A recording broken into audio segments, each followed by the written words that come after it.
Taste of Allegiance. Yeah. Change the name on that? Remember when we were talking about that fish sauce they sell at the, at Sunshine? Yep. Yeah. Put swine and that.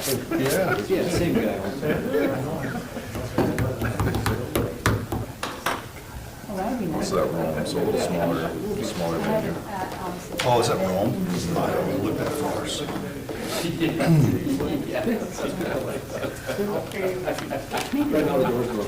right, I have 7 o'clock. We'll call the meeting to order. We'll start with the pledge. I pledge allegiance to the flag of the United States of America and to the republic for which it stands, one nation, under God, indivisible, with liberty and justice for all. Thank you. Teresa, please take the roll. Okay, Mayor Jones. Here. Horn. Here. Keel. Here. Bowen. Here. Behrens. Here. Mattson. Here. And Jeffs. Yes. All right, do we have any additions or actions on the agenda for tonight's meeting? Motion to approve the agenda? Second? Any discussion? Hearing none, we'll vote. Jazz? Yes. Behrens? Yes. Keel? Yes. Horn? Yes. Bowen? Yes. Mattson? Yes. All right, how about action on the meeting minutes from the January 21st meeting? Motion to approve the meeting minutes of 1/21.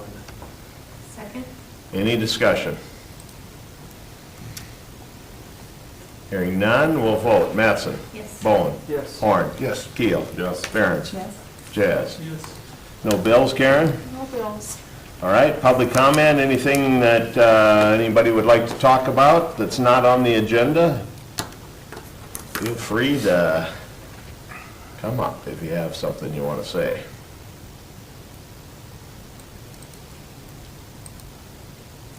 All right, I suppose we got to wait till 7:05 for our first hearing, right? Yep, we can go to the. Can we go down to the second thing? Yes, you can. All right, let's jump past the 7:05 hearing. We'll go to the second reading of Ordinance 760, which is fines and fees.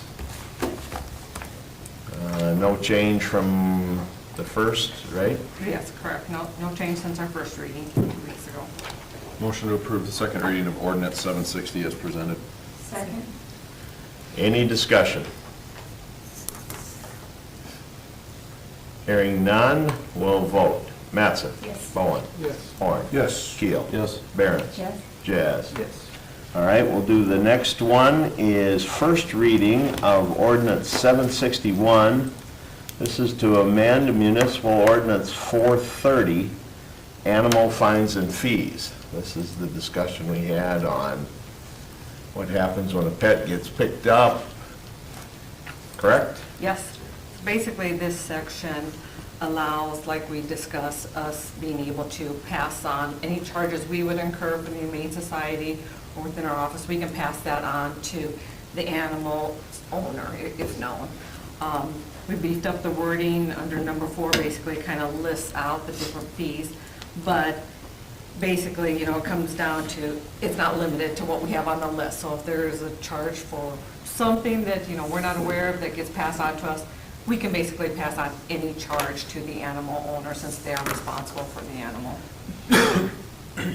Doesn't address, like, there's no penalty if I don't license my pet, or is there a? But we have that under our fines and It is, fees. yeah. The other one, this would basically just address charges if, basically 1, 2, and 3 would, if charges, if we would have to board it back in our kennel here, that's the fines we pass on, or if we get any fines from the Sioux Falls Humane Society or any other contracted agency. Me and Tom talked, we didn't want to specifically put them in there because in the future, who knows, there may be another entity we contract with, but, so, we didn't want to limit it that way, but. Motion to approve first reading of Ordinance 761 as presented. Second. 2 seconds again. Wow. Any other discussion? Hearing none, we'll vote. Jazz? Yes. Behrens? Yes. Keel? Yes. Horn? Yes. Bowen? Yes. Mattson? Yes. All right, how am I doing? 7:04. Okay, by the time we get up to that next one, hopefully will be the 705. How's that sound? Page 5, if you would, Joe. Oh, thank you. Well, now we won't get 705. Yeah, Is there already? I'm going to scroll through. How's that sound?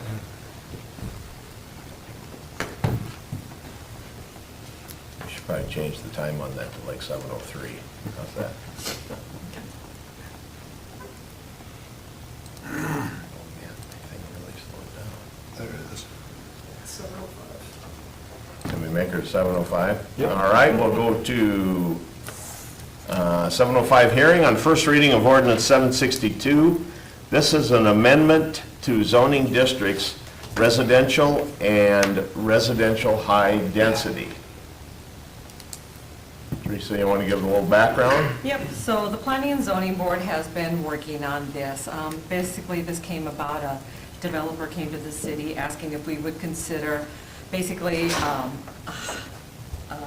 different setbacks and yard regulations to allow higher density, basically more lots within an area than what we currently do.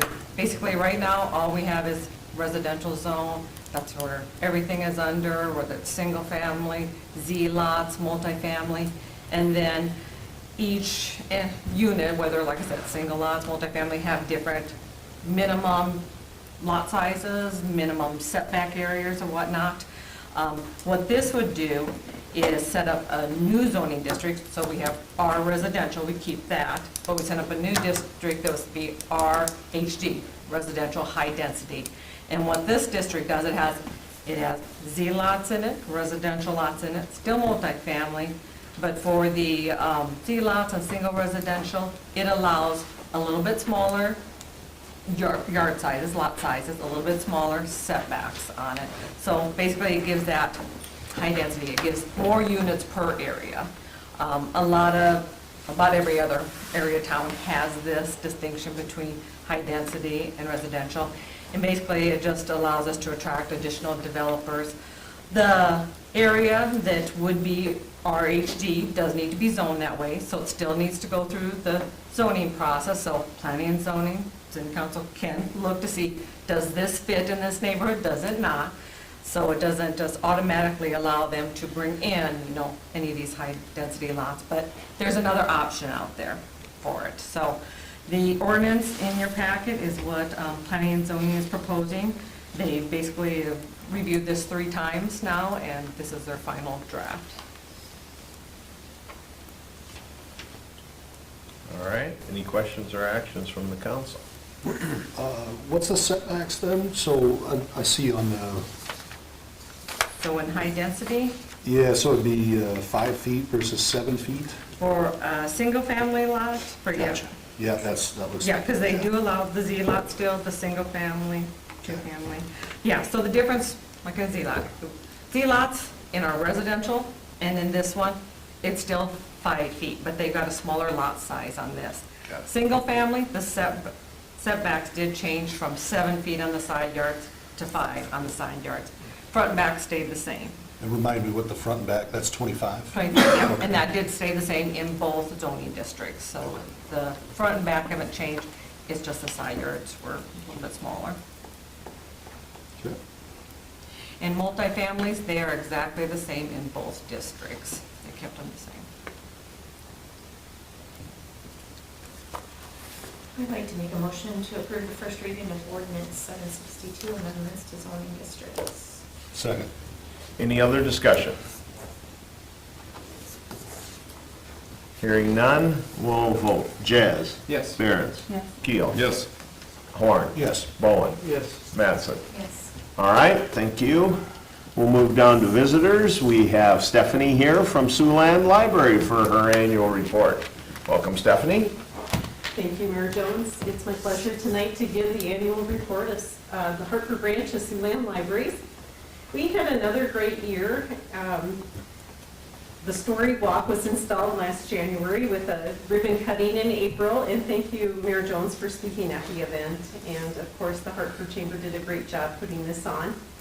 The other highlight of the year was finally getting the new shelving installed. If you can recall, I had promised this a couple of years ago, but it just took some time it was a huge project, involved Humboldt, Hartford, Garrettson, almost every branch of Siouxland Libraries in Sioux Falls too, as we switched shelving around and finally got it installed. But it allows us to use both ends of that library. We now have the adult and teen items on the west end and children's on the east, giving children and families a lot of area to play too in the east end. Our circulation, I wish it was up, but it is down this year. And I think the reason is the popularity of the e-books and the e-audiobooks. If you haven't switched to e-audiobooks, let me tell you, they are wonderful. You can have one going while you're in your car or doing yard work. The public has discovered the wonders of both, and they are checking them out. Overall, Siouxland Library circulation has not decreased, it has increased, but the physical collection is decreasing because of the popularity of those e-books and e-audiobooks. We are just wrapping up the winter reading program. It ends Friday, and we will start our Everybody Reads campaign in March. We want to show kids the importance of reading, and so we ask each community member when they bring back their books to put a sticker under a gumball machine to show that everybody reads. I'm sure you've heard about the reading scores that just came out. South Dakota has stayed stagnant and has a score now of 214 out of 500. So we need some encouragement to get parents to work with kids and kids to enjoy reading so that they can be successful in their careers. We are expecting to have Reading Bridge again this summer. This is the one-on-one, or small group tutoring, not one-on-one, but with a trained tutor where kids can come in and practice reading over the summer. We had 18 kids participate last year, and I'd like to get those numbers up again. We are also working on some special programming, a cooking class at the Hartford branch for adults. I saw in the Facebook comments somebody made, or maybe it was some kind of community board where somebody asked what activities are in town for senior citizens. Well, that's something the library can do. We have the space and people could come in and get together and do book clubs or take a class or just even put a puzzle together. So we're looking to expand our adult programming opportunities. And then Tricia Bates is our library associate for Hartford, and she did Bead Animals, which was real popular in January, and she's going to do Make Do for Kids in February. That's like a little kit that you can make cardboard structures out of. It practices STEM skills.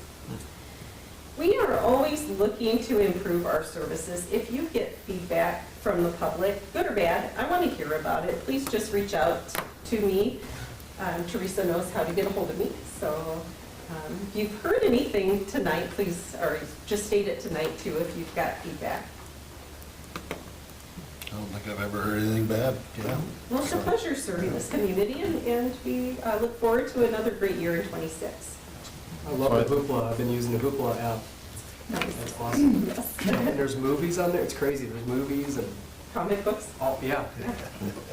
Do you have access at all to the e-data? You know, like what's getting checked out that way?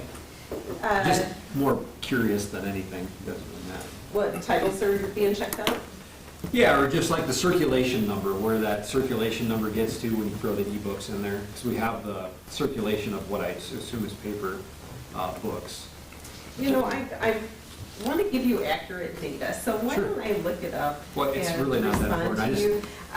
I see if you think know off the top. our circulation is just under 1 million items. Oh, wow. And it's the largest growing collection. Increases are at least a quarter of our circulation every year. Oh, wow. So it's just increasing. Mhm. But I don't know for sure, like, That's what the exact number is Yep. for each. Sure. I can tell you. But the though, e does way better than the paper circulation? Paper is decreasing Sure. as this is increasing. Makes sense. People like what they like when they want it, and ebooks are so convenient. You get it right on the spot. Yeah. You can put your tablet in your carry-on bag on the airplane and take 10 books with you. I'm old school, I'm pulling them out, you know, and Yep. bringing I on read a lot of some paper things. books I still know. too. I do too, yeah. So I just expect that's going to increase, but it means people are reading, so Yep. I'm happy about it. I recall when you were here last year, Stephanie, you said Hartford Branch had one of the highest increases. Are we still one of your flagships, or not the highest anymore? I'm Or sorry, not in '24. Dang. The entries are increasing, but I think it's because that door counter. Yeah, We yeah. put a door counter up and now it gets everybody, which is kind of nice when you're doing Hartford Hometown Christmas. We got a count of everybody, you know, Right. it's so busy and you miss Yeah. people. So, but yeah. The buzz on the budget cuts from the state, how is that going to shake out? Yes, we are working to do what we can to ensure that they make the right decision. The Appropriations Committee and Education Joint Committee met yesterday, and the president of SDLA, the South Dakota Library Association, testified. They crowded that room with 52 people, and over 20 gave a me too, or agreed with the state librarian. And the chair of that committee, Mike Derby, said, it means something to us when this many people will make the trip to Pierre to testify on behalf of this, that it's how passionate ordinary people feel about it. So Good, it's looking good. Good. Yeah. good, It's $1 million. It's not much of the state budget. Yeah. right. But for you guys, that's a, For us, it's huge. yeah. Yes. And for school kids and people who rely on it too. All right. Anything else, anybody? Thank you so much. Thank you, Thank Stephanie. you. Thanks for everything you do. Thank you. You bet. All right, we'll jump down to reports. First up, Deputy Jonah Rechtenbaugh. How are you? Good, how are you guys?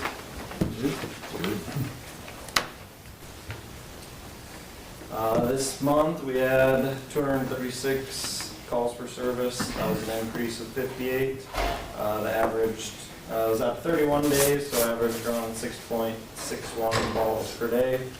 There were 3 assaults, 1 sex offense, 2 DWIs, 1 burglary. There were 5 warrant services, 15 case reports generated, and then 5 arrests. And then the last thing was there were 2 suicide attempts or threats, which was a decrease of 1. Ending with that one, I'm kind of touching base on that because I have noticed throughout the county as a whole, it's that time of year where it's seasonal depression time, so if you guys got loved ones who deal with that type of stuff, reach out to them. It can make a big difference, and if it's to the point where they're struggling a lot, give us a call because we got resources that we can utilize to help them, so. You bet. That's good to know. That's great, great info.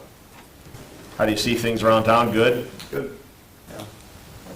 Settling in, not getting any back talk or anything yet? No, we had a crazy raccoon, so I had to take care of that. And a loose bowl, I heard? Yeah, I didn't get to take care of the loose bowl. That's for the highway patrolman. That's their job. And where else do you get raccoons and bulls? That's right. There you go. All right, any questions for the deputy?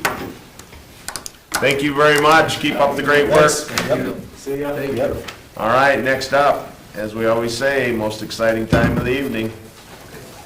Engineers report. It never gets old. It never gets old. We discovered last week it's special for you.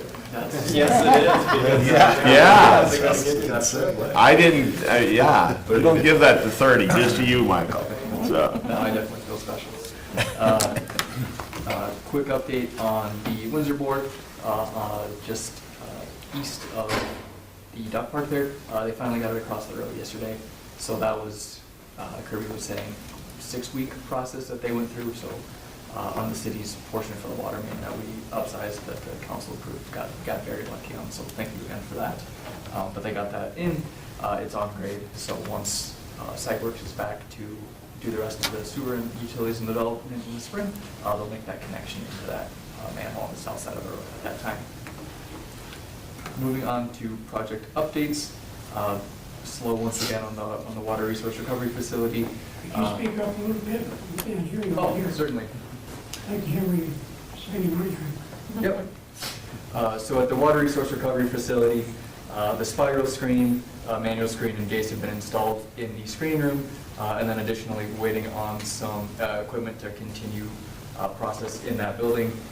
So the sludge press is scheduled for February, and we're expecting the UV equipment and the outfall in April. So once weather warms up, as I mentioned in the past, work will speed up again as we look to wrap up the building and work on plant startup. Moving on to Western Avenue, just a quick update on bid letting. DOT has indicated that they plan to bid that project March 5th, and we do anticipate that they post their first public notice of that bid in papers this Friday. So it's coming quick, but we're ready. Additionally, we did have a meeting with business owners along that corridor today, just providing them an update as we have information. No real concerns from them at this point.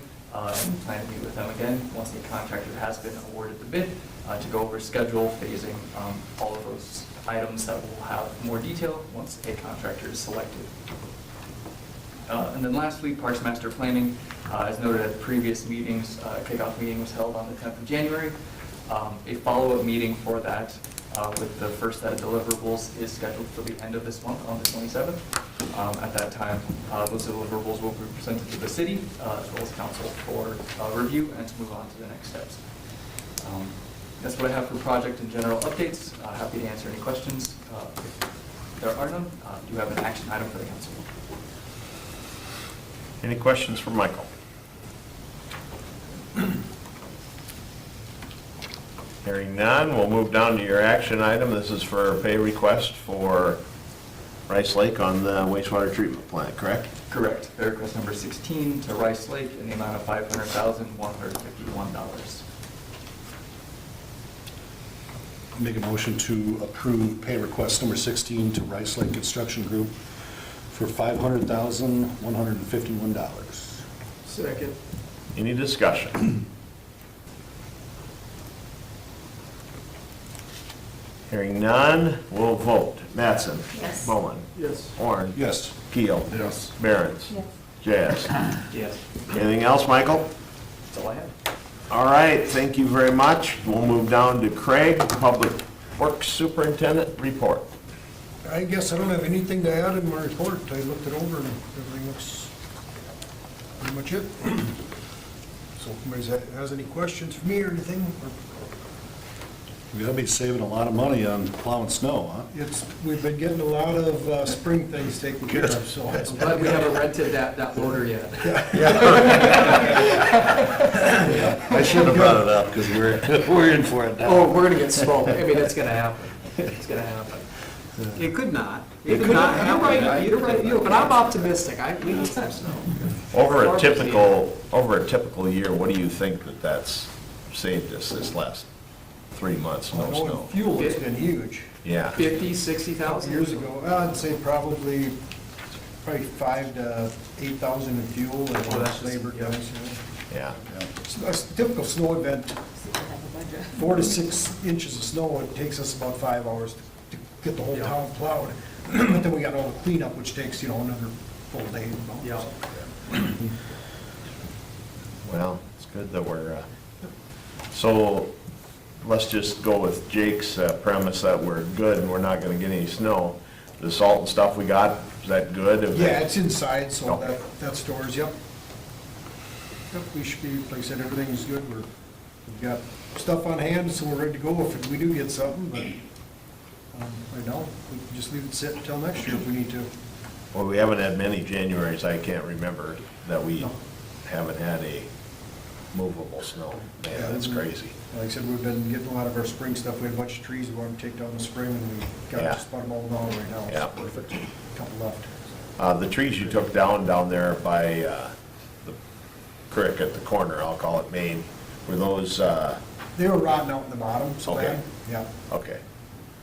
They Some of were those were pretty- big trees, those Yeah, were, they were pretty dead toward top and that stuff. And the guys Okay. took them down. We took them down ourselves, so the guys. Okay. good. Do you have a completion date for the sports complex? The plumbers are out there again, so they've got just if they stay out there and work 2 days at max, and they'd be done. We've got the concession stand counter, that's stainless steel, that's getting bent right, oh, today it got bent and that stuff, so that's ready to go. We probably got ourselves maybe a couple guys, 3 guys, maybe 3 days and we'll be done, and then we just gotta get the concrete done. So I talked to Austin today and said that we are ready for him when he gets here, so. So I'm gonna say first part of April, if the weather, cooperates and frost goes on the ground, we'll be pouring concrete, we'll be done for an open. That'd be awesome. All right, any questions for Craig? Hearing none, we'll move on. Karen, Finance Officer report. Yeah, my report's in the packet. I don't really have any additions to it. I do have one action item to appoint the election board. Should we have to have an election?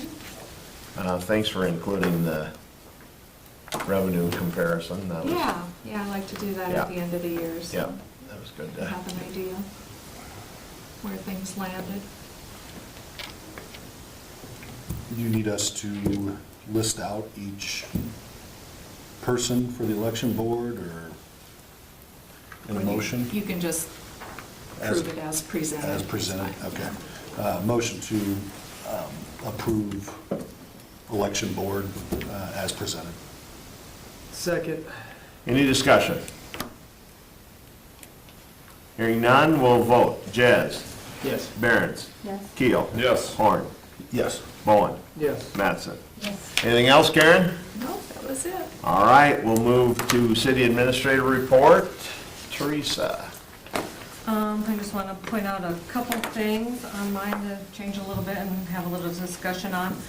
First thing, I have completed a job description for the new candidate for the wastewater treatment facility. Craig's reviewed it, ISG has reviewed it. Plan to have that to you at our next meeting. Everything looks okay, hopefully we can advertise for a couple months, take a month for interviews. Hopefully maybe by the end of May, get somebody on board. So in this summer, if we can get stuff started and ready, we'll have that person here. And so that'll be on your next agenda. We can look through that, talk about it. Also, I want to let you know that the park master plan, we've had an initial meeting, me and Craig, with ISG. They are planning a second meeting for actually February 27th from 5 to 7 p.m. They would like kind of representation from the city board, so I have a couple people coming from Park Rec, a person from Planning and Zoning. Didn't know if we could have 1 or 2 council people, maybe the mayor attended as well, so if you can look at your calendars, and it would be February 27th, from 5 to 7. That'll what, Wednesday? Thursday. Thursday? Thursday, yeah. 5 And to I don't- 7, you said? Yeah. I'll take one spot, so one of the other council members wanna, I'd like to be there. Yeah. I'd like to be there.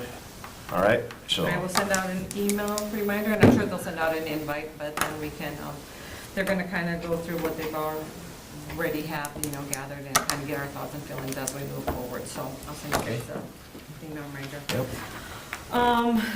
Addition to that, another thing we need to discuss, we have got the deadline for the chamber position. We actually got 3 applications in. We got 2 right at the very end of the deadline, so there's 3 applicants now we have. Basically, a little discussion of how you guys want to move forward with that process. In the past, like when we hired Wynn, we've done it out there, we basically had a couple people from the council, a couple staff people, and a couple people from the chamber at last go-around with Wynn that did the interviewing. And then they did a recommendation to the city council as far as hiring. Do we want to go through that same process here, I believe? Yes, I had lunch with Scotty today, and he and probably one other, at least from the executive board, would like to be included in that. Who did that on the council last time? I said you it were on on it, one, but Sean, Sean was, Cindy. Cindy was in, right? Yeah. Yeah. And you guys just were in the final round? We sat down with all three candidates. I'm gonna say, we only at that time had 3 candidates, and they just interviewed all of them. I got you. Yeah. Got you. Do you have a call before that or something? It was Is there you, an interview Sean. before that, or is it kind of a one-step No, process? we did a one-stop process, it was just hard to get I know I everybody was there. together. Okay, thank you. He was, I don't know who it was, but I don't think it was me. Was it? Oh. I was thinking it was you. I know I was there. Say, I remember you, Sean. Chris, maybe it was Chris. Yeah, I wonder, I think it was Chris. Might have Yeah. been Chris. Yeah, Yeah. Oh. Maybe. Yeah, that's, yeah. That makes sense. When are you thinking on that? First Nothing. discussion, so I thought, well, if we can get a couple people, and if I know who from the chamber, I can probably set out a doodle poll, and then find out what schedules mesh. Sounds great. Sounds good to me. So, Okay, Cindy, who did else you say volunteered? yes, Cindy, or no? Yeah, I knew we were I did getting not there. say yes. You did not say Sean yes. said he No, I'm wanted not gonna to. be on there, obviously, with my bias, so Oh. it's not gonna be good for me to be on there. Okay, so Sean is a no? Okay. I am not against trying to help if I can be available. Same here, I have no problem being on if that's the way we want to go, so. So I guess we just Cindy and volunteered. Ryan. Cindy and I just Okay, so volunteered. we'll, yeah. we'll start with you guys, see if we can get a date. Did you volunteer, Jake? I thought you were gonna send out a doodle If you, oh, no? That's just for the people that volunteer. Just for, Yeah, Do you want to be on, Lisa? I'd be okay to be on it too. Do It'll be all right. Do yeah. it. Yeah, I can pass. We have 3, so there you go. You'll pass, Cindy? I'll pass. Okay, Ryan and, we'll try with Ryan Lisa. and Lisa, and Ryan and if Lisa. we can't get something to mesh, Okay. he's our backup, so. Works, it works. Okay, well, we'll get started on that this week then. Perfect. On that master plan, is that open to anyone? You need an invitation, or is that not public? For the park plan? It can be Oh, open to you want- anybody as long as they don't have a We quorum just there. can't have a quorum. Yeah. Yeah, we just can't get Yeah. a quorum, so. I won't be able to make it, so if somebody else wants to, then feel free. That's to the park meeting, Lisa? Yeah. Yeah, you can sure come. I could sure send you out, yep. I got football conflict. Because if too many people show up, then Well, I think- Sean and Lisa for that one. Yeah, sure. I think you can have 3 and a mayor, right? Is that what it Yes. is? Okay. Yeah, yeah, 3 so- council people and the mayor, so we send you an invite too, so just to remind you, get on your calendar if that works for you. All right, anything else? Otherwise, I don't have any changes in my report unless you guys have additional questions for me. All right, any questions for Teresa? Oh, I do want to let you know one thing. I was scheduled to go out to Pier for the city management tomorrow. With the mix of snow and sleet, I am not going to go. I do not like driving on icy roads, so I wanted to get my room canceled before any charges came to the city, so I did cancel that, or fair cancel before me this morning, so just to let you know. That's unfortunate. Yeah, I will try to hit the next training, but I'm not gonna drive on icy roads. And then they'll probably do nothing tomorrow, is what will probably happen. But I didn't want to risk it, so I wanted to let you guys know that, so I'll be here in the office. Thank you, Teresa. All right, we'll move down to old business. We have 2 topics. First one, discuss possible assessment for the Western Avenue project. Yes. Well, I take, What? I would Yes. I'd like to basically state, like, it's a county road. These people haven't paid for an arterial road yet. The county put the road in, and now it's being improved. And so to call it an arterial road, in my opinion, is almost false advertising at this point, because it's just a county road that the city of Hartford developed around it. Well, but it is now our road, because we are on both sides of it, so Right. it's not the county road anymore, it is But the county paid for that. originally when put Yeah. in. Yep. And so, no tax payers, other than, probably not even the current people that own businesses. And I would venture, yeah, I would venture when that road got put in, none of them were there. Correct. Maybe some of I them would were say, there, yeah. but I would venture that Even couldn't even tell you when it was put in. Tammons is the only one. maybe. Sure. Yeah. Yeah. So, total estimated cost of the project is 5.6. Yep, that was the last cost estimate I got. And that's the bridge and everything, or is That's- that just ours? That's just Okay, our gotcha. portion from Diamond to basically just north of Mickelson. Yep, that's our portion. Okay. You know, we use the term, I can't even think of it, precedent. And Right. so, none of these projects are gonna get cheaper. I don't certainly want to inconvenience or put anyone at a financial straits, so to speak, but they will benefit 100% from that improvement. There will be obviously some financial restrictions during the course of the project, but given the timeline of how you actually pay for the work, it seems like that kind of works itself out too. Revenues down and the delay in paying for it is pushed out there a ways. Hopefully they recoup their losses significantly based on the improvement. What, the project, if I remember right, is just 3 lanes, correct? It's taking it to 3 lanes? What happens when Hartford's big enough and it becomes 4 lanes then, or 5, or whatever it is? Would we need to go in and assess at that point too? But I would say that's your That's- decision. Yeah, you no, know. and I get it, yeah, so. To date, and that's something before I came here, we have never assessed when we've redone a paved road. It's always been either, there are roads not there, like 12th Street and Oaks, or it's been upgraded from a gravel road, and then we've done a paving project. When we did Lunt and 6, we did not assess for that. I would argue that this doesn't even meet our standard currently because it doesn't have curb and gutter, it has ditches. I don't think we can compare it to 6th and Month because those people already paid for curb and gutter and pavement, 20 years ago. So it's Yep, not I'm- the same, in my opinion. No, I'm just saying that, with the asphalt street, but yes, this does not have curb and gutter like 6th and Month have. That the county put in. Originally, yes. Yep. But if I remember right, the last time we brought this up, or maybe not, maybe it was before, but have we had conversations with these businesses? I mean, I think we were kind of, not really, okay. Assessing them. Gotcha. Not about the Okay. assessment. Not about the assessment, yeah, that's what I meant. Oh, yes, Yeah. we've had a couple. Oh, yeah, We had one okay. today, and we've had one earlier, but Okay. nothing about the assessment. Got it. If you guys decide to move forward with an assessment, we do have to have a public hearing. I have to notify them directly, all the property owners, and, let them know when the hearing date, and they're allowed to come and, address the council. And if we did assess anything, what are the terms on that? Do they have a certain amount of time to pay? So the normal assessment is 10 years. If we go through the county's payment program, they have 10 years to pay it.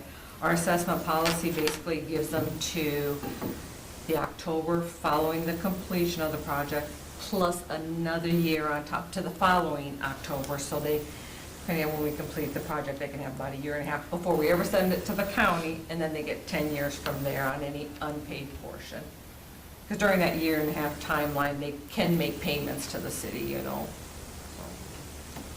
Is there a benefit for just paying it up front, or? I'm sure I you mean, don't there's got no any dis- interest, because there is interest in There it is goes to the interest. county, so there definitely is There's benefit interest, for yeah. paying it before it And goes then to the if county. if you don't have it paid for and you want to sell a lot 3 years in later, then it's obviously attached to that lot. as Yes, well. exactly, they would be paying it at closing, yes, it's. I think like Travis's, I would have to have a reason to not assess it, right? I just, it makes sense to assess it. There's road work being done. This is gonna be a very, very good improvement, not only for the city of Hartford, but it's gonna directly benefit a lot of those businesses right off of there. So I guess we're just kind of discussing whether or not we want to assess them, right? I mean, is that kind of the scope of our? If we want to assess them or if we want to assess them at the 250 or. Right, you need to decide if you want to assess them and the amount you want to assess them at, because I have to put that in our resolution of necessity for the public hearing. Is anyone here on a business's behalf for up there? No? Okay, I was curious. Yeah, go ahead. I'm curious, well, how would that work if there's property for sale there now? And between the time you assess it and the time that it would be bought, how would that work? So I'm just gonna say on the west side of Western, there's property for sale, and I'm looking at it, but if I was to buy it, let's say in a month, how would that work if it's assessed Good question. 6 months from now? Yeah. I would Whoever assume it the would owner go of with the the property. property, I right? think it would go with the property. I'm gonna say, it's gonna go with the property. Once that assessment's on there, it stays with the property. So we wouldn't, when would we actually assess this? So we wouldn't do it till after the project's complete. So this won't be assessed for probably 18 months. Yep. Probably, yeah.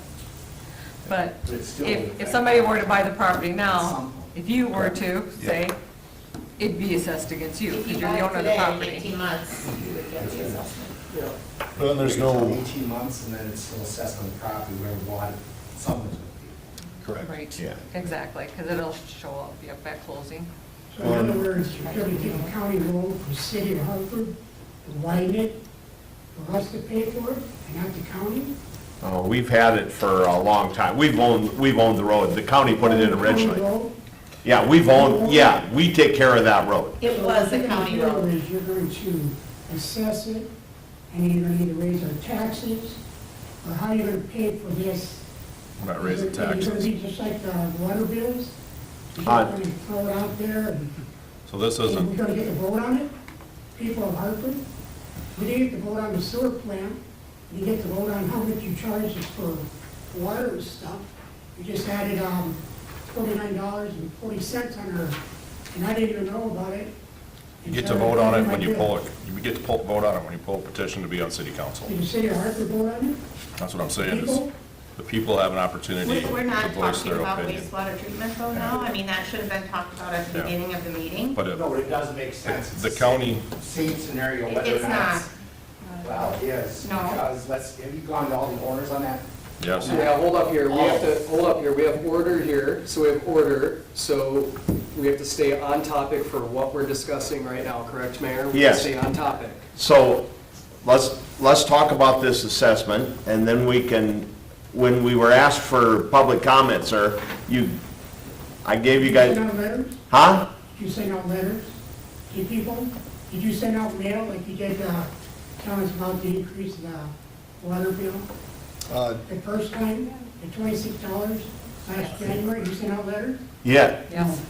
I got one this time, but I didn't get one. Oh, you got one the first time also. No. Yes, you did, I sir. don't remember things like that. Can we get I back seen to it the on my road? water bill. Okay, let's talk about the assessment. So we're paying for this project with a sales tax bond, Yes. correct? Bond, we have a little bit going towards community access grant, which we have not heard on yet. But the majority is yes with the sales tax bond and some of our reserves. So we Yes. decided to pay for it. And we've already budgeted for Yes. what that Yes. estimate. So that we have the had funds today. for the project. If you do an assessment, it'll just add, obviously, when those assessments come in, help the overall cost on the backside, yeah. Right. Joe, taxpayer, doesn't see an increase in his taxes because we're improving that road. No, it'll be assessed against just the adjoining Right. property owners, yep. Yeah. It comes out of all of the revenue generated from everybody's taxes, Yes, not specifically an increase in taxes. right, exactly. Yes, it will not increase our levy or our taxes.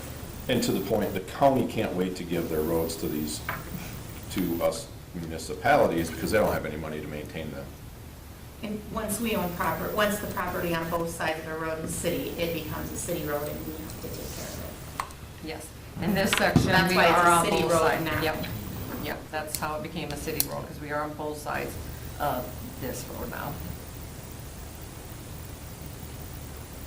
And the reason we're doing this project right now is because when the state came to us 5 years ago and said they were going to replace the bridge, we looked at it with our engineers and said, this would be a time, if we're going to do any improvements to that road, this is the time to do it. So we're actually bidding this project, if I'm not mistaken, right with the state bid, our portion. So we can get, hopefully, hopefully, we're gonna come in with a great bid on this deal. We won't know until March 5th. Arden and I have been on council for 8 years. Coming on 9. And we've been talking about this improvement for 5 years. It's in every agenda, it's public information. We're not gonna personally send anybody a letter about it, but it certainly, we haven't swept it under the rug or tried to hide it. And there was a public meeting today for those landowners, correct? Correct. I was here. That was one of several. We've been pretty proactive, trying to reach out to those guys. Where is that shared? How could the average public know about that? Or are they privy to that? Should they be At the involved? business owner meetings, we do the business owner Yeah. meetings just for Those keeping it directed. Directly towards- affected? Yep. Yeah, okay. Like I said, if you do want to move forward with an assessment, we do have to notify every one of the property owners directly. So I mean, and it will be a public hearing that the whole public can come to. And that will be at our next meeting. Well, I like this sort of compromise kind of feel. What they did with this map is they figured out that the urbanization portion is 32% of the project, 32% of our fee is $80, so that we charge a much reduced rate to the residents there for that part. I'm very on board with that. I might also be on board with some other kind of compromise, but this one makes a lot of sense to me. It's a lot better than $250 a foot. And I But- struggle with not doing an assessment, because how do you then, I think, when we talked about precedent, I don't think people are gonna understand, nuances, or not understand is not the right word, maybe appreciate the nuance maybe that we see in it. So to not do any assessment, I don't think is right, knowing other businesses might have disruptions in future road projects as well. And to Travis's point about the business owners there, increased, better flow of traffic is gonna put more cars on that road, it's gonna put more people past your business. There's certainly gotta be some value for those business owners going forward for this Sidewalks investment in and- infrastructure of their property, right? Yeah, and there'll be sidewalks, Yes. lights, a path over the bridge. Yeah. Yeah, I mean, they could get foot traffic where they can't now, or it's hard to get. I wouldn't want to walk down Western. No. Sidewalks on both sides of the street. Yes. Is it both sides? It'd be a bike path or a walking path on one side, sidewalk on the other. And it will go over the bridge. Yeah, and they'll go all the way over the One bridge. side over the bridge. One side, The- yeah. The bridge is the state. It'll go both sides. Oh, both sides over the bridge. Yep, they'll take the path and the sidewalk all the way down to Jeffrey Street, down in Bowers. So, looks like lot 801 is Cam Companies, Yep, that's Craig Markert. and that's an empty lot, if I'm not mistaken, right? Yes, he cleared that out. Red Bead Welding used to be there, if you remember. Kind of Yep. That all got cleared out of there, and, yeah. So, an empty lot at 250 feet is gonna be $50,000. Or $250 a foot. That's a substantial increase on a bare land, I don't know. I think that's the only one, Paid out over 10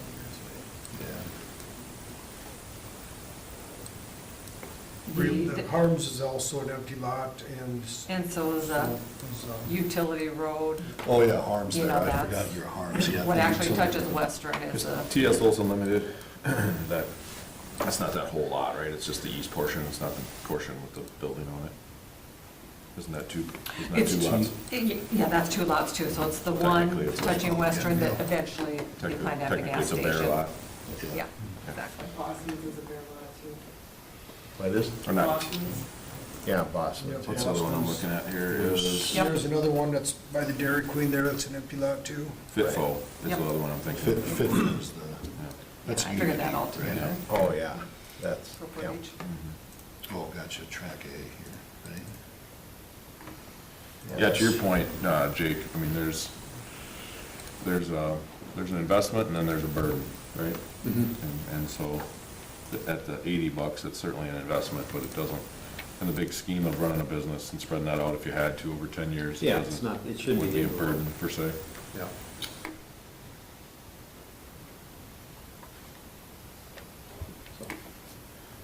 So if we were to move forward tonight and make an assessment, we would have to determine the amount and if we're going to do it basically, or what would be that starter for that public hearing next So meeting? tonight you would need to determine if you want to assess it and what that amount would be, because I need to, so at our next meeting, we would have a public hearing for it, and we'd have to pass a resolution of necessity.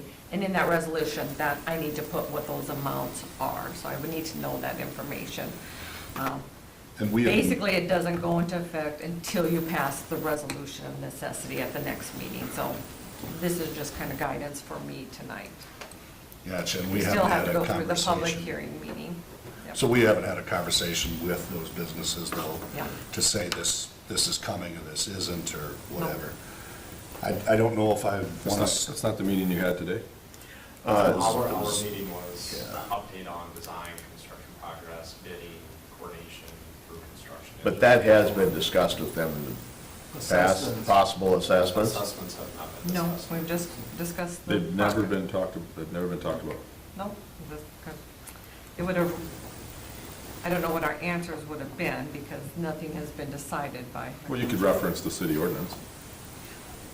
And then they would say, okay, I'm gonna get $250, well, are they, or aren't they? That's what we're Well, I mean, it's a deciding here place to now. start. It's a talking point. And that's what the public hearing is for, to have that discussion with them. I don't know if I want to start that discussion out by saying, we're going to make it $250. You know, I mean, nobody's going to be coming here, I mean, nobody's going to be happy anyways, you know, like, I don't know if we want to maybe even table this and then touch base with them, or how we We want. can't table it too much longer, because we have to pass the resolution of necessity before the bid's awarded, so that's probably gonna be Okay. mid-March, end of March. Yeah, that was March 10th? That was that Fifth date? is when they're, Okay, I guess so.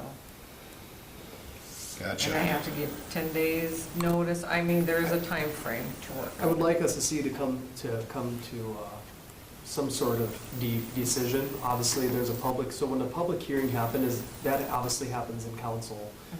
Mhm. And we can adjust or shift from that point on. But I think we have to, just with the tight bid schedule, we probably have to come We to have to some. make a motion tonight. Yeah, we have to make a motion tonight.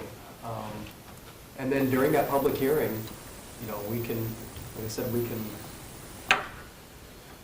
no one's gonna be happy getting assessed. I know, I don't like, if they redid a road in front of my house, I'm not gonna be happy paid with mine. it. What's that? I paid mine. Right. And I paid mine. I paid mine. Yep. I got a pretty big class. Yeah. You're still paying yours, aren't you? No, mine's paid off. Gotcha. But Okay. Tonight, we're just deciding whether or not we're going to assess them, not defining a dollar amount. No, I think we need to define a dollar I think they amount. define a dollar amount, Yeah. so that can be in the resolution of necessity. And like Sean said, when you actually have the public hearing on it, you can adjust it. Pass it with amendment of, if you do want to change it or not. I have a question. Can you define it as not to exceed?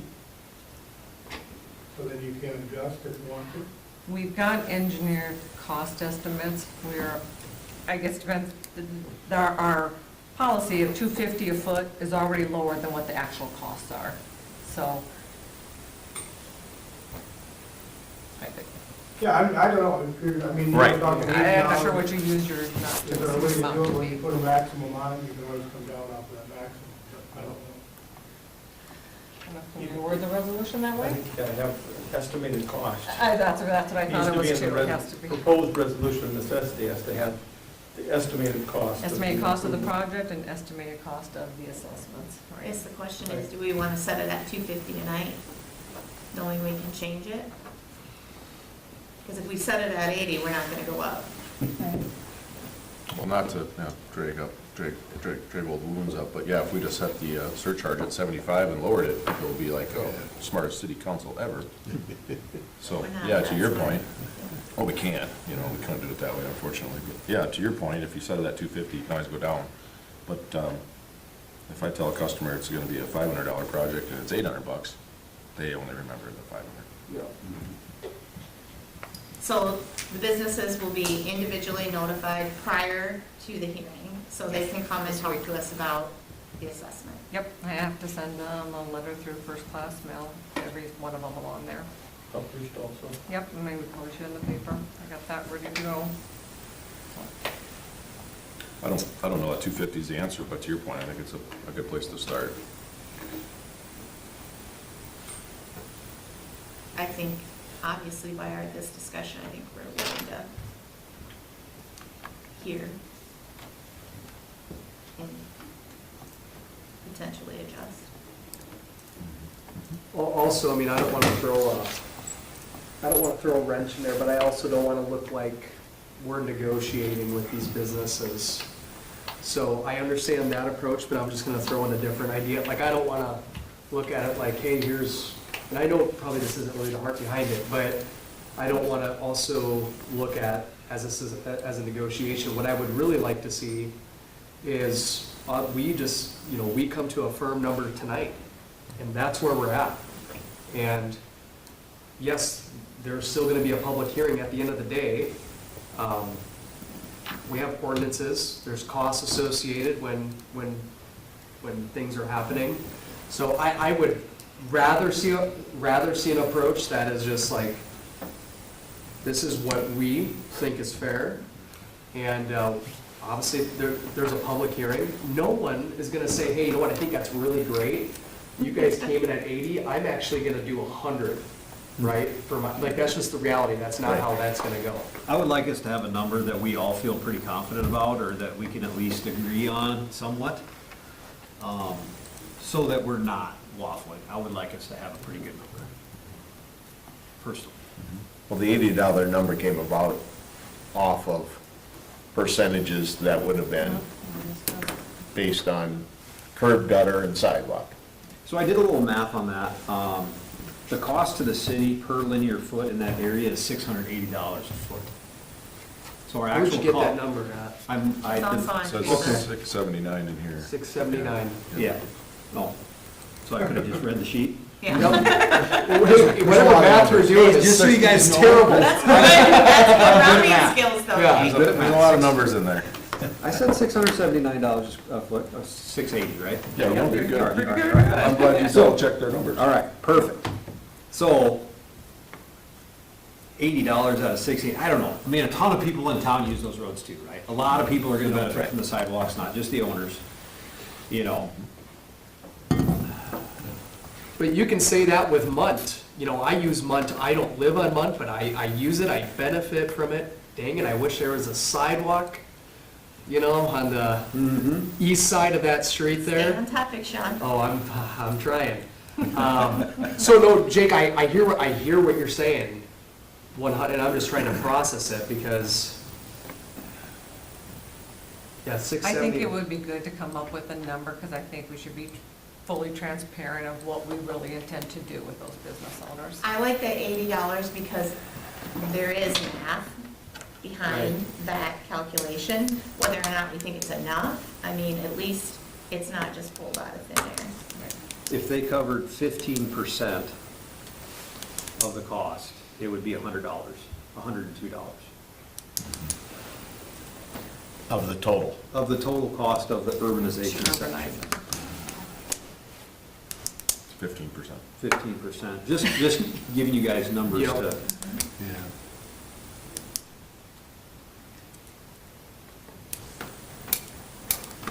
Yeah, and so that'd change those numbers roughly to 18,700, 19,900, 30,800. I mean, it makes it's easy math too.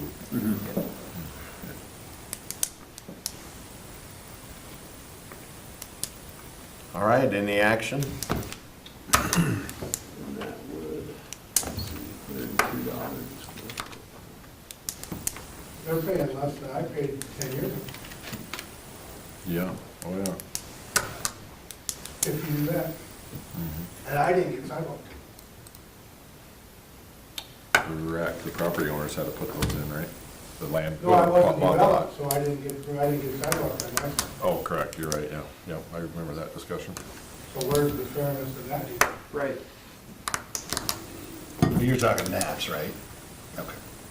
No, it's a great, you know, we talk about precedent, right? So there's a real life example where somebody, go ahead, sir, yes, sir. So did you guys assess that new development in the commercial area over here?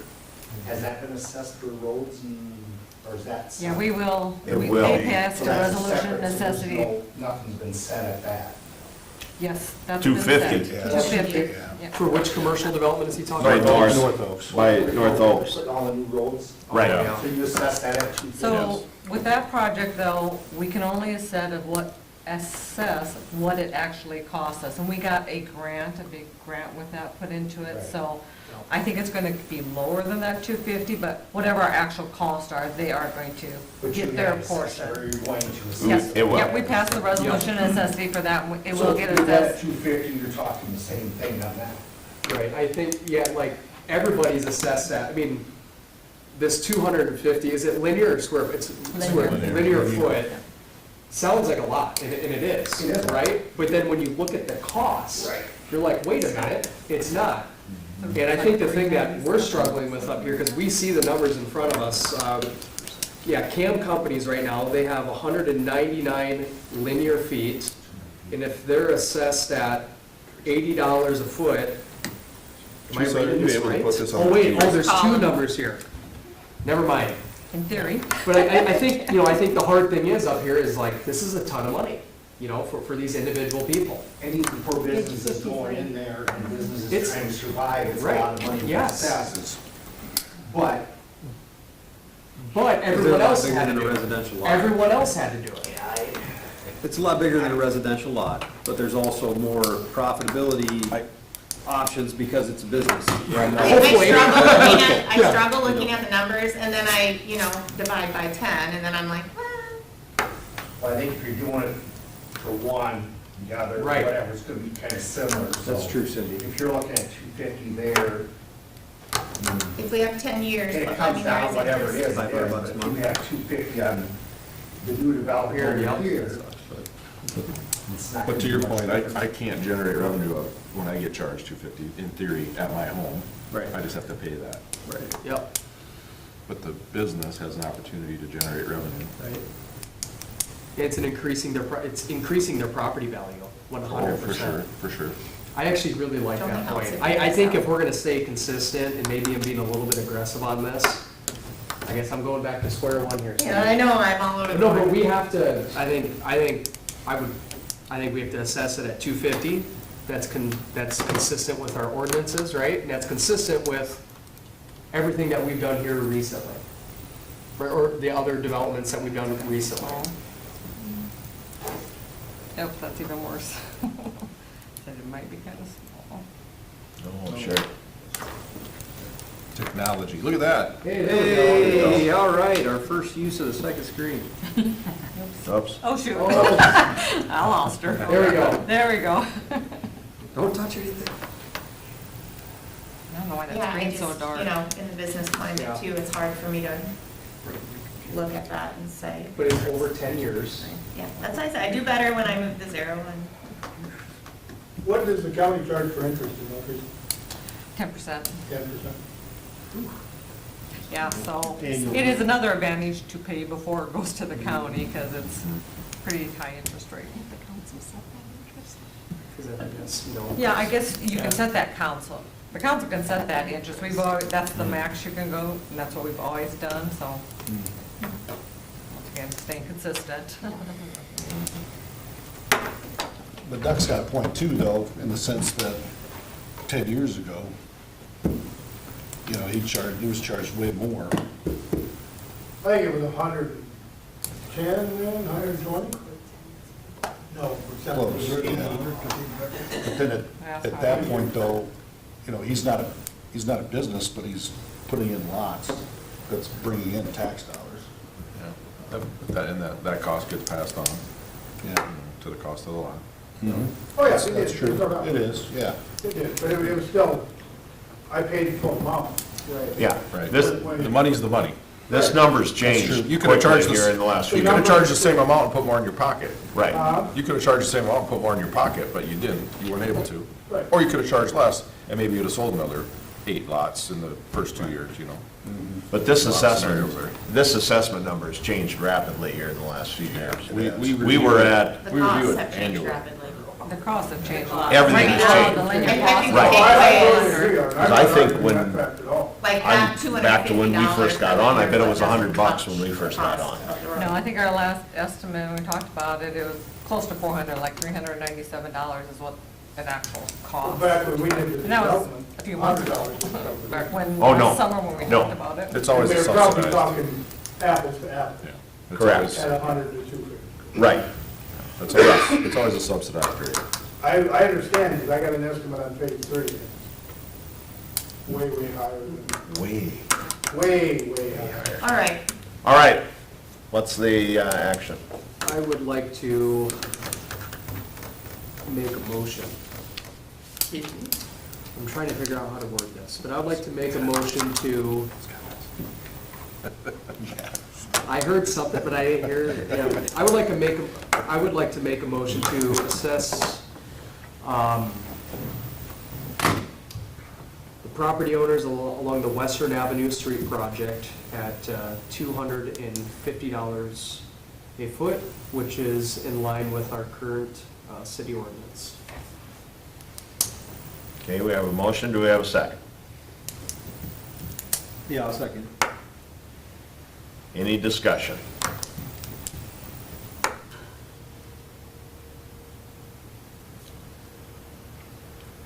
Hearing none, we'll vote. Mattson? yes. Bowen? Yes. Horn? No. Keel? Yes. Barron's? Yes. Jazz? Yes. All right, so that passed, you'll get the paperwork out to them? Yep, I'll get the notices out and to them and in the paper, and it'll be on the next agenda. That'll be fun. Yeah. Well. All right, one last item under old business is discuss the open liquor license that we have.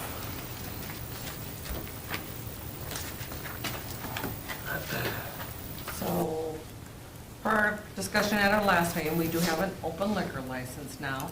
The last time this became open, we went through the RFP, request for proposal process. We had one person turn that in, so basically they paid the city a dollar amount in order for us to hold that liquor license for them. It was supposed to be for a year, it ended up being well over 2 years that we held that license for them. They did not move forward with the plans as they presented to us, so we are not continuing to hold that, so we have an open liquor license. Last meeting, we talked about what we could do with that. We could do an RFP again, but that would once again possibly tie up that liquor license, or we couldn't give that to somebody else if they came along. We could basically do a first come, first serve, which I don't know if that's very advantageous to the city. Or our discussion too was about basically making somebody who is interested in that license go through an application process, basically fill an application, come to the city council and say, here's my plan, here's what I plan to do, this is when it will be up and running, this is what I want the license for, and then you guys determine, is this a good use of this license or not? And go through that process. So with that in mind, I do have a sample application that I put in the packet that basically, if anybody's interested in doing that, if that's what we decide to do, they fill out this application, charge them a $100 application fee, same as we would for a special permit for a liquor license. Like I said, they present their plan to you of how they plan to utilize this license, and then council will decide if that's the best use of this one license. Like I said, this is the one and only open license we have right now. We won't get another one till our population hits 4,000, so once it's tied up, it's tied up, so. Teresa, can I ask you a question? Were you plan on doing that as part of an RFP or just separate? So this, I was talking separate, you know, if we want to do an RFP, Because I think you'd be stuck of the criteria being a proper place or proper person. if someone came forward with an application. Right, yeah. So we So would you, I have mean, the discretion. criteria of, you know, what their use is, I mean, if it's deemed a proper person Right. and the proper location. Yeah, and that's why part of the application is they have to fill in all their information for that. If you do want to let them have a liquor license, they still, if it's like for a restaurant or whatever, they still got to go through the P&Z process of getting a conditional use permit, and that says it on the last page. And they have to go through and fill out the state application and get that secured as well. So that this doesn't exempt them from going through, you know, our regulations or the process of getting a liquor license. Can I ask a question, and Tom, maybe you can help me out with this? Is that okay if I talk, Mayor? You bet. Okay. So if we did something to where, hey, if somebody's interested in this liquor license, fill out this application and really come and present it to the council. First and foremost, and maybe you guys answered this, is there any potential there for a lawsuit or any, you know, like, does that open us up?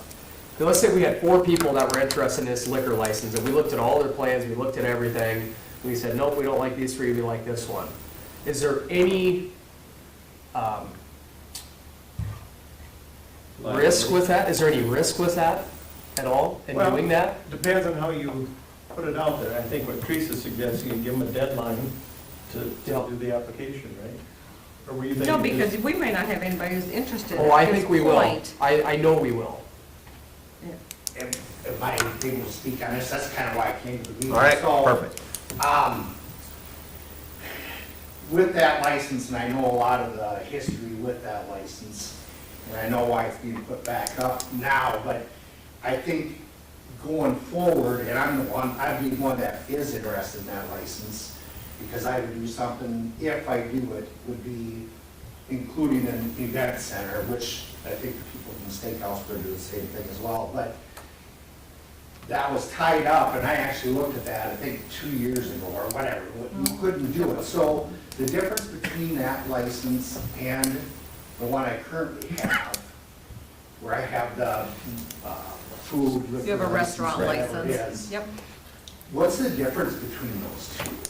So the license you have now, it's tied to you have to sell food. 60% of your income has to come from non-alcohol sales. Okay. Whereas with an RL license, a liquor license, you could just be a bar and serve liquor. You don't have to have any food sales or any non-alcohol sales, basically. So with doing an event center, would that fall under the, because in the event center, you're gonna have probably food and liquor or whatever, you're gonna have a mixture of. The other thing with the things, But I restaurant, don't know if they meet that percentage. the other thing with the restaurant license is you have to have table service. So you have to have waitresses and whatnot. Which whereas we would do, we were gonna, if I do what I'm gonna do, it's gonna be a complete new restaurant, bar grill, and an event center all together. So that's the plan, if I can get it all, whatever. Depending on the cost of the license, depending on the cost of land, cost of building, whatever it is, I know what it's gonna be, but the license would make a difference on what I would I proceed say to if do. you can meet the criteria for a restaurant license, you can get a restaurant license, and those aren't limited. But this, just a straight alcohol license is limited. Now, would something like that be forced to have, or we shouldn't say forced to, but would an event center, bar, grill, restaurant combined, would that be, which license would be better to move It forward? depends on if Probably you deemed can a meet the restaurant. criteria or not. You know, if you plan to have If you table can sell enough good service. food, you're fine. To do the rest. If you're gonna put a speakeasy in, this is the license to have. You know, if you're gonna put a speakeasy in or just a bar, this is the license. you Right, need. exactly. As soon as you add the food and the table service to that, Your restrictions. your restrictions are lifted and you can, Right. you'll function just the way you currently do. Yep. Right, the only thing is that we paid a lot more in fees renewing that license every year because of, I'm not even sure why, but because of the food We part. set that higher. All the restaurant And I've never understood that. There's a cap though. a liquor license. You would just have to, like, you have to have your restaurant open. So if you have the event center open and not the restaurant, I think that would be a That problem. might make a difference, because you might have an event or a wedding or something or whatever that's going on, you're not gonna have a restaurant open at that time. And- So then But it's a, after out, but it's a percentage, isn't it, Teresa? Yeah, you would probably So if that still was be. one night, and the other 6 nights out of the week, you had full table service, a full You'd restaurant. be all right. You're still gonna meet You're that probably not criteria. gonna blow over the But percentage. this year, well, I mean, we're probably doing your business research, but it's 60% of your, has to be food. I don't know what your event center, you know, what your event center rental is, like Yeah. how that fits into the picture. groceries, we don't know. What? Grocery receipts. Receipts, yeah. Okay, so it's not food, it's grocery receipts. But the discussion. Well, 60% of the gross Grocery receipts from the operation. Have to be food. Because of the event center, Have to you be have to food. include the rent.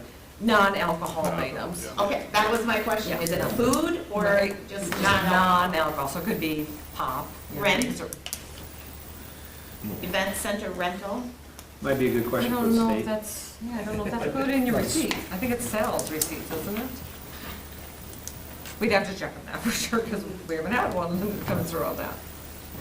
I think we have to do something with this. I mean, I've been ringing the bell on this thing for a long time. And we have to do something. There's people in this town that want it. If we had 5 more, you know, that obviously we're not controlling that. I would like us once again to come to some conclusion of, we already know it's available.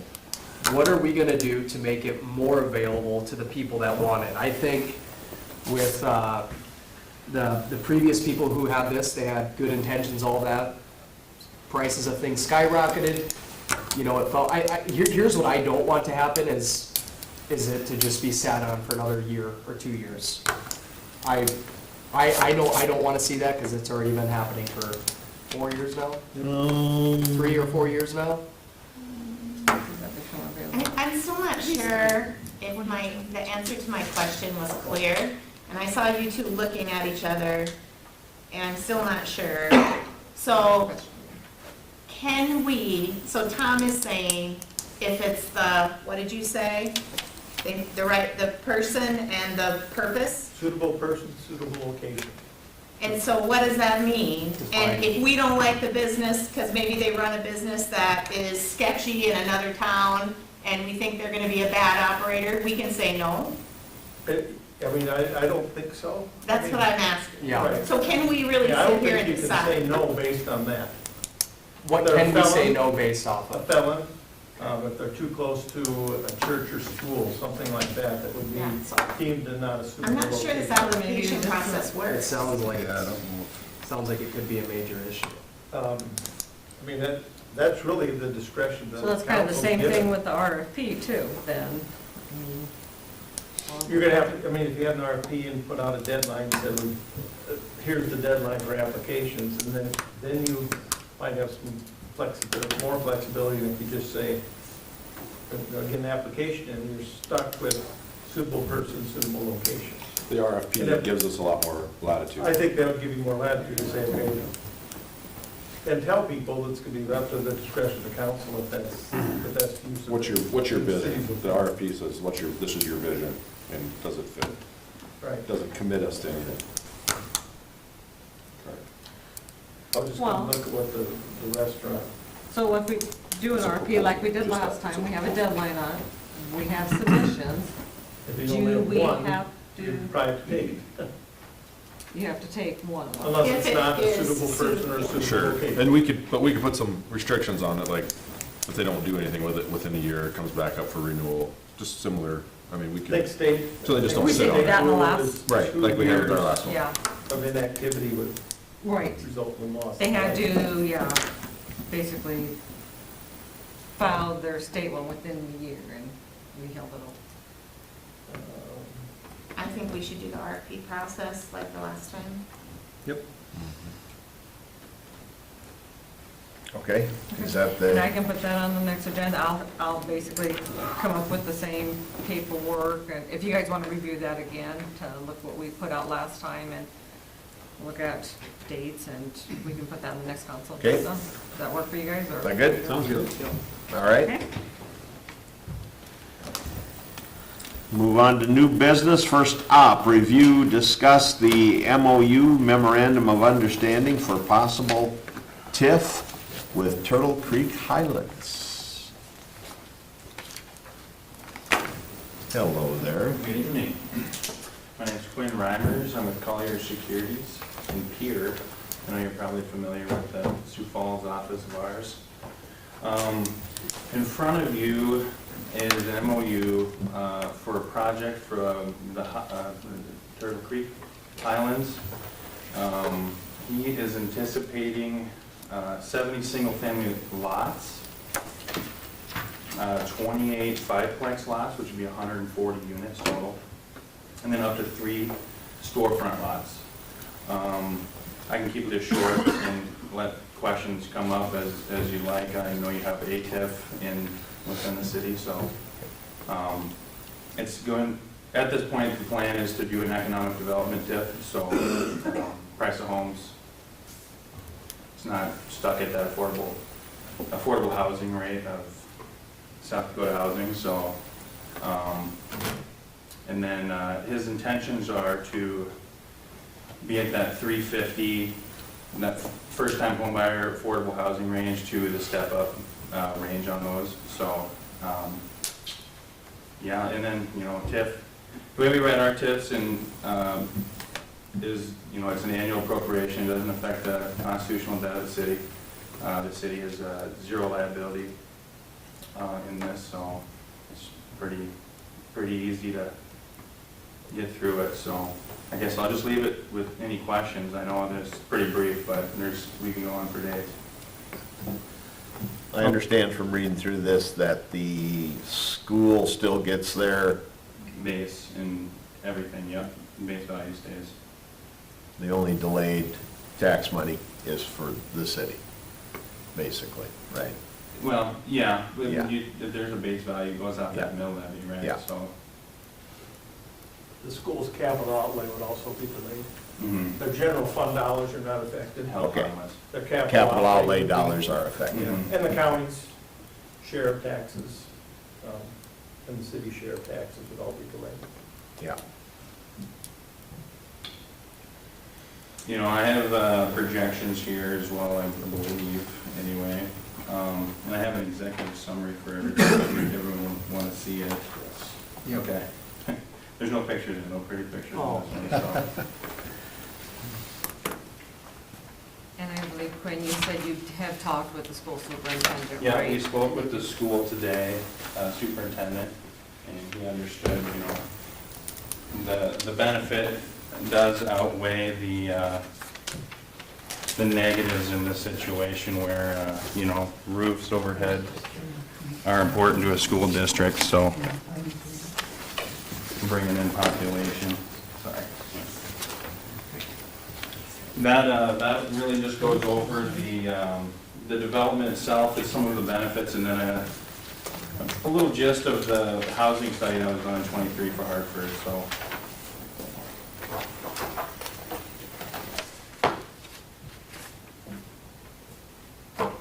Of those 70 lots, how many do you anticipate to be affordable?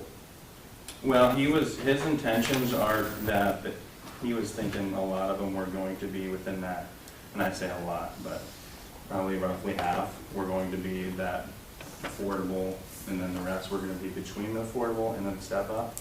Nothing outrageous, so none of the lots are like several acres or anything, so they're pretty standard lot sizes.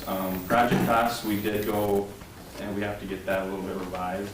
We did discuss that, so that'll come here shortly, hopefully, so. In terms of the projections, the TIF, just with all the housing that he has in there, it proposed, I should say, its value could be up to 17 million, but that's not the intent here. That's just what it would be worth. if he had all the applicable project costs associated with it. You know, at the end of it, it's bring value to the city of upwards of 71 million, so it's a healthy TIF for sure. It should pay off really early if all goes well, but, so that's the intention of this, to get that one paid off early, not too crazy a project costs. Potentially go to South Dakota Housing with a low interest loan application as well, so. This isn't binding the council to the TIF. The TIF plan has to, or the TIF formations first has to go to planning and zoning. We'll make a recommendation to the council. As with, if that TIF were approved, then the planning and zoning would develop a plan that would again come back to the council. So this isn't a binding agreement that you're stuck with this. This is just allowing the developer to go back to his lenders to say, the city has at least expressed enough interest to allow us to move forward with our proposal to try and secure the financing we need to do the project.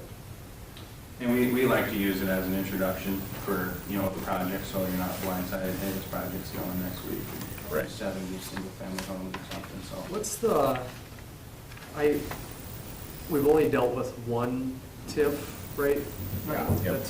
And so, and I'm not, I was actually gonna study up on this a little bit before tonight, but I didn't get a chance, but I see all the and I'm not necessarily looking for an answer from you, but you can answer, but you probably wouldn't want to answer this question, because I'm gonna ask, what's the what are the negative parts for the city with the TIF, if anybody wants to, because it's great seeing the positive things. I'm glad to know the positive things.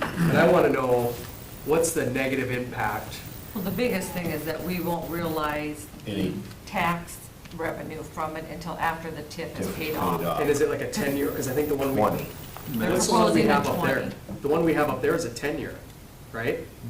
What is Maple, is that? 10 or 15? Well, it's Sure. 15, but they anticipate paying it in 10 Yeah. or 11. And so, they're, maybe this is on here, but this is they're wanting a 20-year payoff?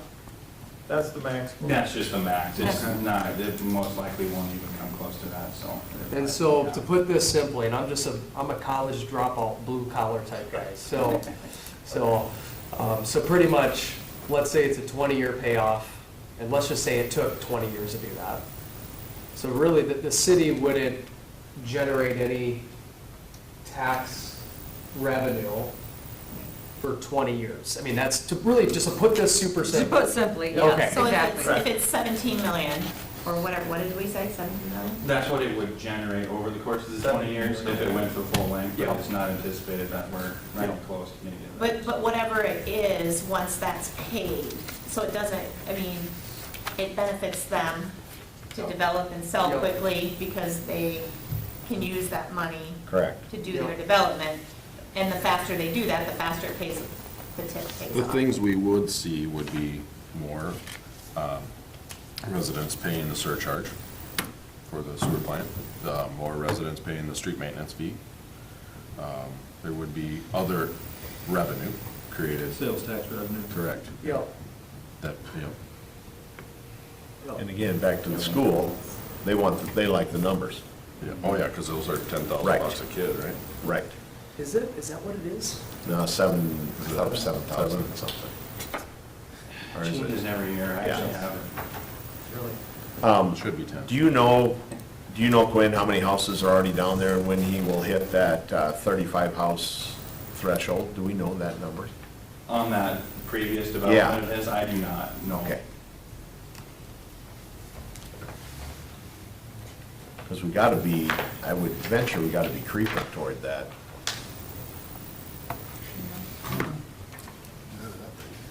I have another question, Mayor. Go ahead. This is more for the council.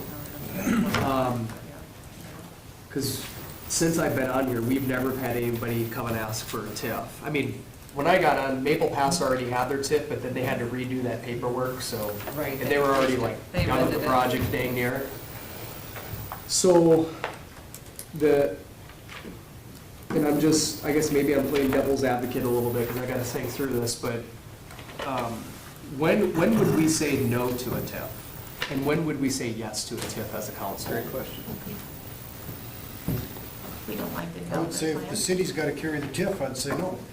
Yeah. Yeah, if it goes against, if we carry it and goes against our debt limit, I definitely say no, because But that, typically, that what it restricts sounds like, a us. lot of these TIFs, the developer, I mean, at least the ones that have been presented to us, the developer's carrying that TIF.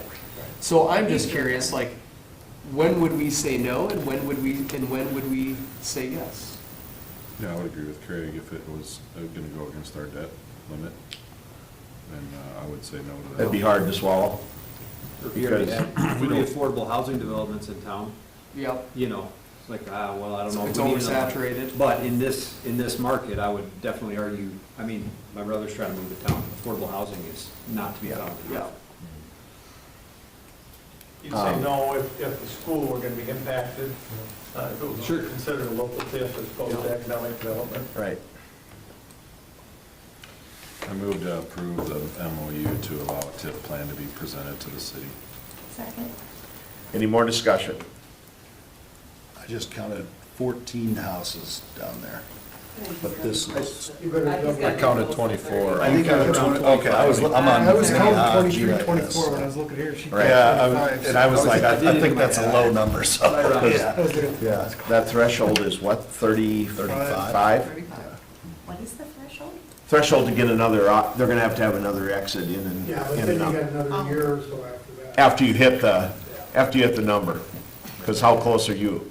We're way behind. Oh, that's why you're here.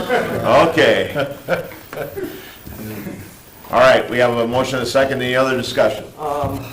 So the motion is to approve the memorandum of understanding, And then right? they put together the documents, it goes to planning and zoning. They approve it, look at it, or do whatever, and then it comes to us. Okay, and where at in here does it have the 20-year payoff? Which- It's in the document someplace. That's state law. It's in there. for It's sure. in there. It's in there. Well, you know how many times I've had somebody tell me it's in there and it wasn't in Maybe there? it is. Under South Dakota Pretty codified sure. law, 11-9-25, the maximum Here's- duration of the TIF is 20 years. 20 years. Yeah. I'm just gonna play devil's advocate on this just a little bit. Okay, it's in there.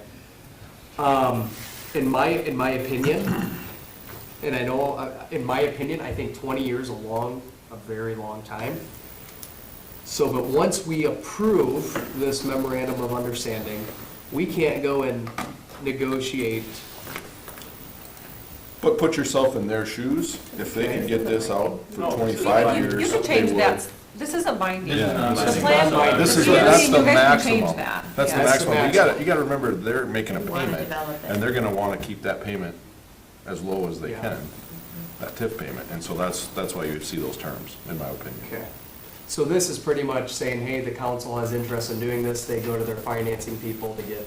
Yeah, now they can go open up to discussions with banks, saying, hey, they've seen it, the city, and now they can go and get financing, potentially.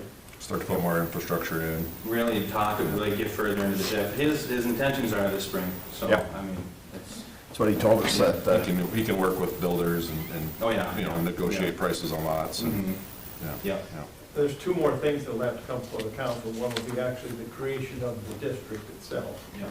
which will define the parameters of the properties that will be included. Then it goes back to planning and zoning, who develops a plan for the district. That would include the term, the amount, the length of period of time that the repayment would be, and all of those sorts of things. That'd be the second step that would come back to the council, so. This is just opening their avenue to be able to go to their finance folks and say, here's how we're trying to put this project together. Still subject to city approval in the end of today. all right? Anything else? This here put it straight on the use sewer and water with the new development? Great question. No, sir. We're building our plant to 1.5 million gallons a day. We got plenty of, yep, we're building this, we're building our wastewater treatment plant to handle us for the next, well, until, I won't be here. Let me put it this way, sir, so if we didn't have that wastewater treatment plant, doing a project like this would absolutely strain it, would Yes. absolutely. I know, but I also heard a rumor, maybe it's true, not true, is Kirk's hooking up to this? Oh, that's a whole nother Hopefully. conversation. It's a rumor that becomes truth. Hopefully, It's all in the works right Yeah. now. Yeah. It's all I'm just thinking negotiation. about Yeah. discussing, you know, I hear you. All right, we got a motion second, let's get this one taken care of. Anything else? okay, I have one more, Mayor, Okay, go. Yep, go, make it quick. nope, I have nothing else. So you're saying you can't make it Here's my quick, only, or? I'm gonna make, no, here's my Yes. only thing is that I don't wanna, cause obviously, Hartford's ripe for development, and I hope we're not setting a standard that, hey, if you wanna come and develop here, we're handing out tips, right? We're handing out tips, everyone, hey, as long as you're doing a big enough project, we're handing out tips, that's my only, In my opinion, Yes. this is like a first come, first served deal. Right? We've So got we too can't many. hand them out to everybody, but the fact that they've Towns come. are doing this. Yeah, you guys are kind of, a lot of them are doing them. Yes. Agreed. And they're growing So we're old because of school. it, and, yeah, we're behind. okay. Yes. Absolutely. Yeah, I read so many tip plans. it's pretty- Okay, hold on, we'll let you ask one question, go ahead. Question, so I'm gonna develop this 7.5 or whatever acres, there's 21 lots, Where's? right up here, South Main. Oh, okay. Oh, So, if I wanted to do the same thing, I could come to the city council and ask for the same program? So this is an economic development tip. If you Right, plan to you'd be do talking about residential, housing. It's different. yeah, there's a little different rules and I don't know Just limited by the housing We price. have commercial on that, them. Yeah, and multifamily. that's the deal. Commercial, multifamily. Yep. Okay. Yeah. Hey, It would what do you definitely- Hey, but I'm glad to hear you're buying that land. Not that I'm gonna do that. I was- Okay, You should, I would if I were you. anything else we need to get moving on? We're good, don't even ask me. Let's vote. Don't look. Jazz? Yes. Barons? Yes. Keel? Yes. Horn? Yes. Bowen? Yes. Mattson? Yes. Thank you. Thank you. Thank you. It's nice to hear from a realtor that this is normal. Craig, you know, that's the part that really isn't well advertised, is we're not setting an unusual precedent. Correct. I would also say, Thank you. there's towns that are really starting to take hard look at every one of them because they're absolutely, to Sean's comment, getting saturated. Right. There's towns that are looking at it really hard right now because they got so many of them coming at them. So, all right? Thank you all for your great comments.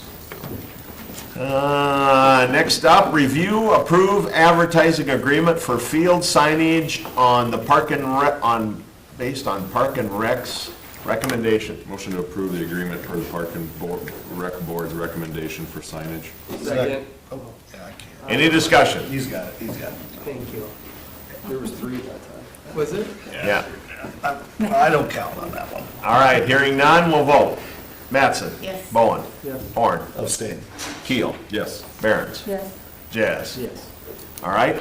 Next up, review, approve amendment to Employee Manual, Section 5, Employee Benefits and Leave. Motion to approve the amendments as presented for Section 5 of the Employee Benefits and Leave. Second. Cindy actually beat me. I said it No, louder. you, I but said you're it louder, so it's all you. Any discussion? Hearing none, we'll vote. Jazz? Yes. Barons? Yes. Keel? Yes. Horn? Yes. Bowen? Yes. Mattson? Next up, set the 2025 equalization meeting date. And we have 2 dates that we presented, but I would hope or ask that we not have it on the 19th. I have another, Motion to set the equalization meeting date for March 17th, 2025. perfect. Second. Any discussion? What, March, what now? 17th, that's St. Patrick's Day. Oh, goodness sakes. Oh, sugar. Yeah. I don't know about that. If we have it on St. Patrick's Day, you guys will go quick. Remind me, that has to be, that's all of us plus another couple? That's No. all of you guys plus one person from the school board. Okay. School board. Okay. It's the one meeting I don't get to be mayor. Yeah, you want me, you get a vote, and make motions, everything. Exactly. So is the 18th, is that our council meeting? Yes. You don't want the 19th? I have another event. I could, Church night. no, What about the 20th? We could do the 20th. The later we get in the week, Karen still has to do all the minutes and send out all the letters before that Friday, All of the so. St. Patrick's activities will take place on Saturday and Sunday anyway. But will I be home by Monday? 19th, 20th will be tough for me. Yeah, you can ride with me. Yeah. Talking to me? Talking to Cindy. Oh, okay, I was like, what? 17th? Is that the motion, 17th? Yes, I said we have a motion and a second for this. What time? That's at So 6 o'clock or something, isn't it? we normally have 6 o'clock, so it'd be good to set the time as well. Oh, it wasn't in there, actually. No, it wasn't in there. If Oversight. you want to do different than 7. I think we previously said it at 6. 6:30 last Or year, 6:30. but it's been at 6:30. We start a little earlier in case it goes late. I'm not gonna amend my motion, that can just be another motion. Could be, if you want to amend it. Let's get the date hammered Okay, first. any more discussion on the motion that's on the floor for it being March 17th?